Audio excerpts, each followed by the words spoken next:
Hey guys, welcome to Braun Raw Review.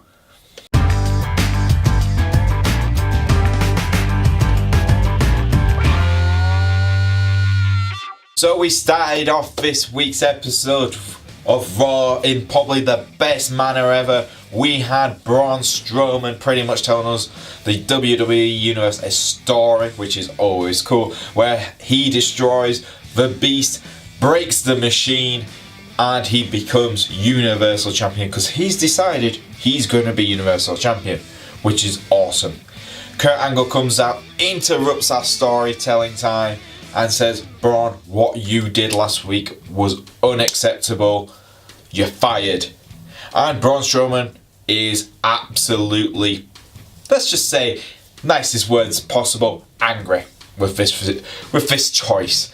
So he destroys everything and everyone he sees backstage, and this is probably one of the best backstage segments, and it was the best part of Raw throughout. We had Braun pretty much destroy superstars, backstage officials, and he destroyed Cake. What more do you want? He even tipped over a truck, because that makes sense. He destroyed Michael Cole, which was absolutely fantastic. He got so destructive, Stephanie McMahon had to call up Kurt Angle and tell him to rehire Braun just so the show could continue peacefully. So there you go, Kurt rehired him, put him back in the main event, and apologised. And this is a great set. It was, like I said, the best segment. So Braun Strowman, massive positive, brilliant, best thing on Raw. It is the Braun Show. I'm definitely saying that for the rest of the tonight. Our first match of the night was Titus Worldwide taking on the Bar. This was a rematch from what happened last week with the Bar refusing the result. And to be honest, it was a decent match. Surprisingly, Titus O'Neil looked strong, Apollo Crews looked strong, and it just looked exciting. So it was fantastic. And then it looked like the Bar was going to get the momentum back and start winning again. But no, Jason Jordan comes out and the Titus O'Neil used that distraction to get the win. So fantastic. You know, this is a good little thing which is going on. It definitely ups the feud between the Bar and Jason Jordan and Seth Rollins. But it allows Titus O'Neil, Titus Worldwide, to actually have some momentum at the same time.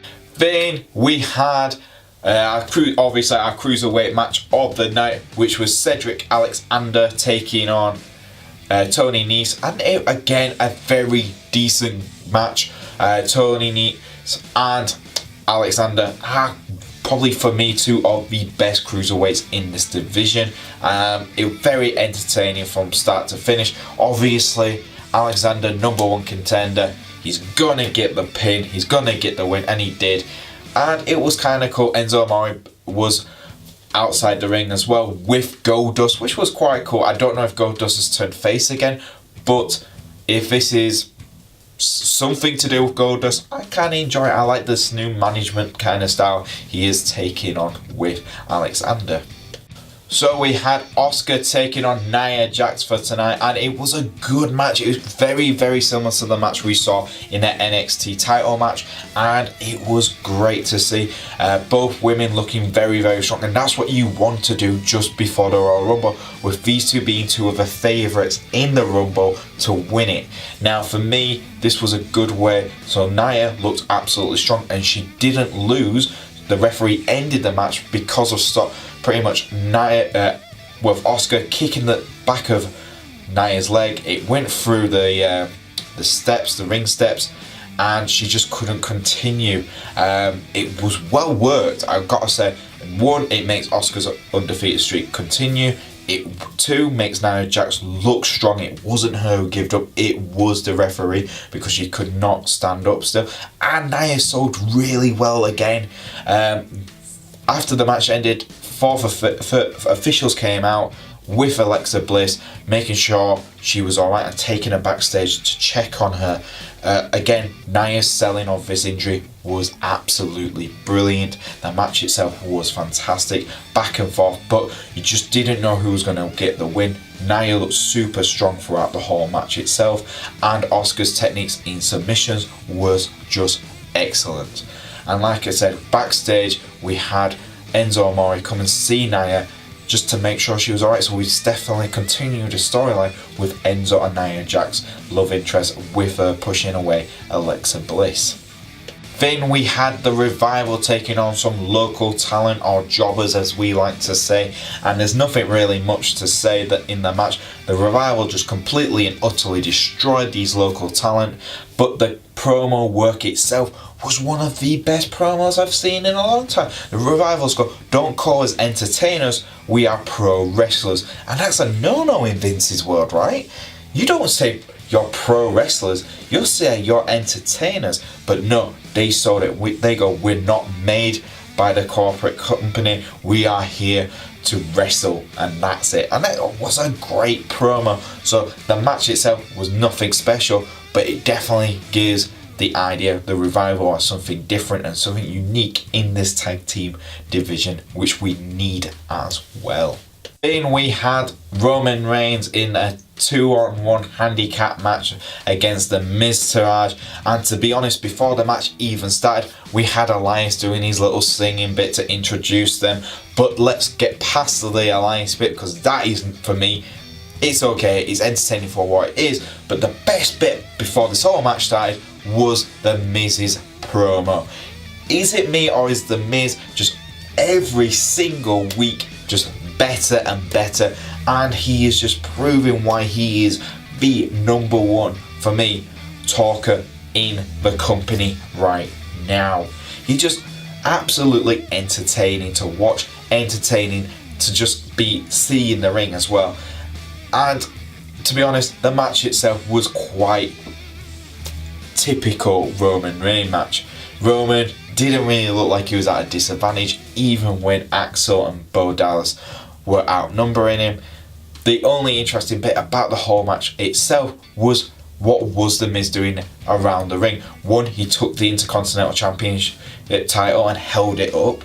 Then every time he was near the ring apron, he kept on getting up and distracting Roman Reigns. Again, this is brilliant. I mean, Roman just got annoyed and chased him around the ring. Yes, Roman got the win, and yes, that was very typical. But the way the Miz got involved was the most interesting thing about this whole match, and I'm looking forward to next week when we watch the Miz taking on Roman Reigns for the IC title, because let's be honest, the IC title should be on the Miz, because he makes it actually entertaining to watch with him.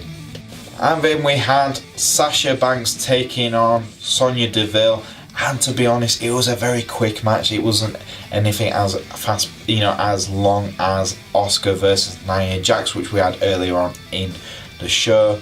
But to be honest, it was a good match for one reason only. The rookie got the win over Sasha Banks. Paige was there, and guess what, guys? It looks like Paige isn't going to be at the Royal Rumble, but she's not retired, which is great news for us fans, because everyone, as us as well, were reading that PW Insider article and thinking, oh no, Paige is going to retire tonight. And no, she just said, because of injury, I can't be at the Royal Rumble, but I will be back soon, which is great. That's what we want to hear. So, yes, the match itself, very quick, but Sonya Deville got the win, so that's good. A rookie getting a win is always giving more talent, more, light to shine. Then we had Matt Hardy taking on Heath Slater with Rhino outside the ring, and to be honest, it was quite an entertaining thing. I like the new entrance for Matt Hardy, the deletes everywhere, he's awesome laugh.